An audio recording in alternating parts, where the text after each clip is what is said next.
Prescott Academy is a government-run secret institution that trains little girls into becoming assassins. The chief of the organization, Hardman, brings them in as young as 10 months old to teach them everything about life, without guidance from outside media. Little girls of the Prescott Academy are trained to be killing machines. They learn to shoot at 3 years old with guns that are taller than them. When they turn 5, they are taught to drive, and by a year, they can skillfully indulge in a high-speed car chase. Every day, they practice different forms of fighting skills, so when they turn into teenagers, they can be used for several dangerous missions without being suspected. The number one rule that Hardman stands by is, no attachments.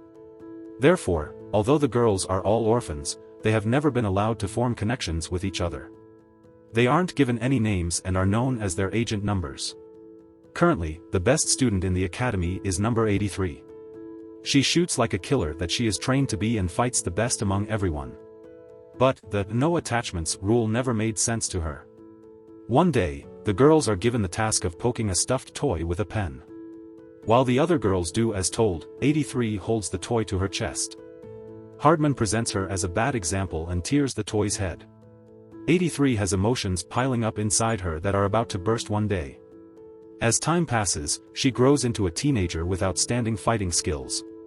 Her biggest competitor is number 84, who has always been the second best at everything.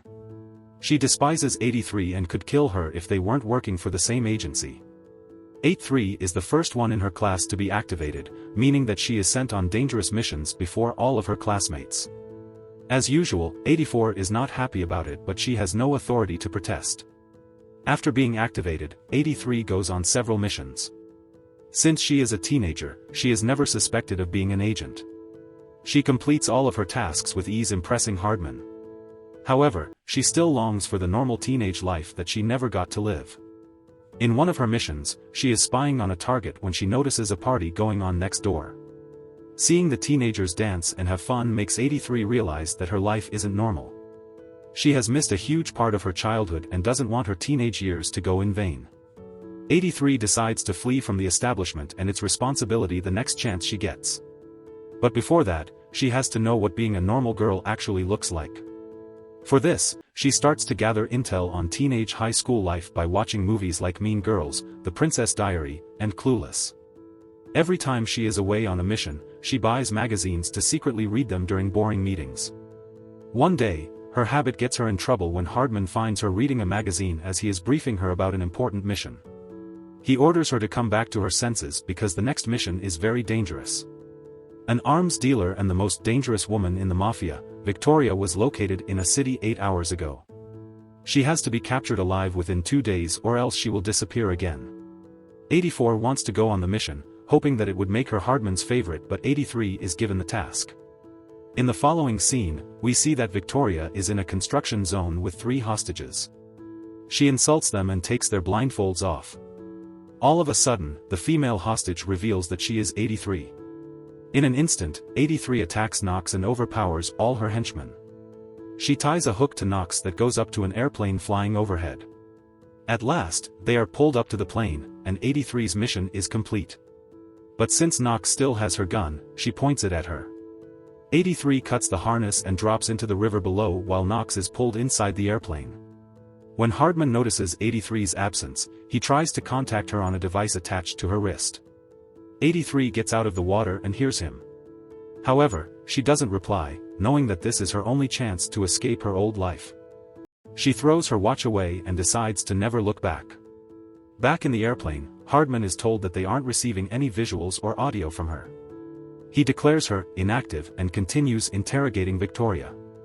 Following that, 83 creates an entirely new identity under the name Megan. She also transfers into a high school in Newton and finds a family to stay with through a website. At the airport, the family comes to pick her up. It consists of the mother, Mrs. Larson, her son Parker, and her sarcastic teenage daughter Liz. Liz is not too happy about Megan's arrival and has a hard time adjusting with her around the house. She finds it weird that Megan is excited about normal things like riding the school bus. Still, to please her mother, she agrees to help Megan around the school. On her first day at school, Megan dresses up in a ridiculous outfit, making everyone stare at her. Only a few minutes in, a bully named Gooch calls her fresh meat as everyone laughs. To make her feel better, Liz gives her less patterned clothes to wear. During the morning assembly, she is supposed to talk in front of everyone as a foreign exchange student. Before going to the stage, she meets a geeky kid named Roger who manages the A/V for the school's band.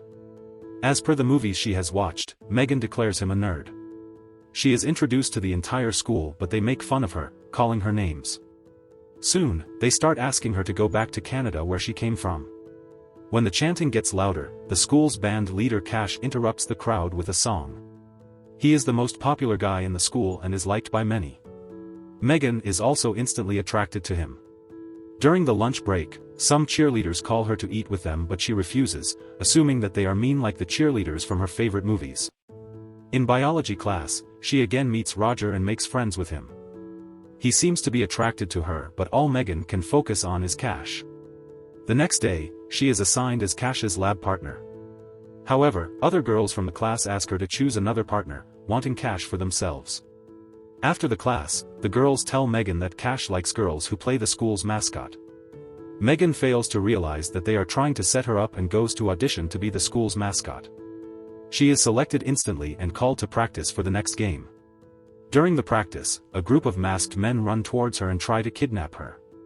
Megan uses her skills to easily overpower them, surprising everyone around her. She had thought that the masked people were agents sent by Hardman but it turns out they are guys from a rival college trying to cause trouble. By the time she realizes this, everyone is filming her. They upload the video on social media, much to her horror. In Prescott's base, Victoria is being held and interrogated by Hardman. She is also aware that his way of stealing a good childhood from young girls is wrong. She calls him out for it but the man insists that he is doing it for a good cause. Victoria also shows special interest in number 84 and is planning to use her to escape. They soon find out about the viral video of Megan and assume she is now working for a rival group. The next day at school, everyone is talking about Megan's outstanding fighting skills. She turns into one of the popular girls overnight. Her day gets even better when Cash calls her to his band practice after school. When she reaches there, she meets Roger and talks to him while waiting for Cash. Roger loves her personality and registers that they have a lot in common. But Megan is too busy drooling over Cash to see that he likes her. Later, she is invited to a high school party that her bully Gooch is throwing at his house. Megan is beyond excited because she has only heard of such parties in movies. While returning home that day, she is kidnapped by people from Prescott. Hardman has assumed that she is working for a rival establishment and refuses to believe it when she tells him that she just wants to have a normal life. He injects her with a truth drug and finds out she is actually telling the truth. Hardman feels entitled to her life since he taught her everything she knows. He orders her to return to base in 2 days. Following that, his people dump her on the front porch of the house to make Megan look like she's just drunk. When Megan meets Roger the next time, she invites him to Gooch's party. But since his father is strict about parties, he refuses to go. Megan would feel better if he was there since he is her only friend in the school. Later that night, Megan comes to the party with Liz, who was forced by her mother to accompany her. To Megan's surprise, 84 is also at the party, now going by the name Heather. Megan thinks Hardman sent Heather to keep an eye on her but Heather doesn't confirm or deny the claim. Roger also comes to the party looking for Megan but is disappointed to see her kissing Cash. By the end of the night, Cash asks her to be his homecoming date. The next morning, Megan gets on the school bus to see that Hardman is disguised as the driver. He is there to warn her that Victoria has escaped from Prescott and is planning to take revenge on her. He offers her to return to Prescott but Megan refuses. Later, we see her and Liz driving to school when they are pursued by a masked assassin. While in a car chase, Megan tells Liz the truth about her past life. They eventually crash in a junkyard along with the assassin's car. The assassin is lost but Megan recognizes her to be Heather by the scent of her perfume. Liz is in the hospital after the crash. Megan wants to leave before more people get hurt because of her but Liz thinks that Megan trying to abandon the family would be worse. Starting that day, they get along well. Megan tells Liz everything about her life as an agent. They shop outfits for homecoming together and get each other ready for the special night. Liz goes out with Gooch, who has changed after spending time with her at the party. Meanwhile, Chase and Megan go together. Megan had thought that the night would be special but Chase hardly talks to her. After spending some time with him, she realizes that his entire personality is being popular. She dumps him and goes to Roger, asking him for a dance. To her surprise, he declines and turns to his date for the night, Heather. The girls argue about who gets to be his date and eventually get into a fight. They wrestle around the venue, destroying the decorations. Eventually, they end up in the kitchen where Heather is about to stab Megan. Liz sneaks up on Heather and stabs her in the leg with a corn dog stick. Then, Megan hits Heather over the head and knocks her out.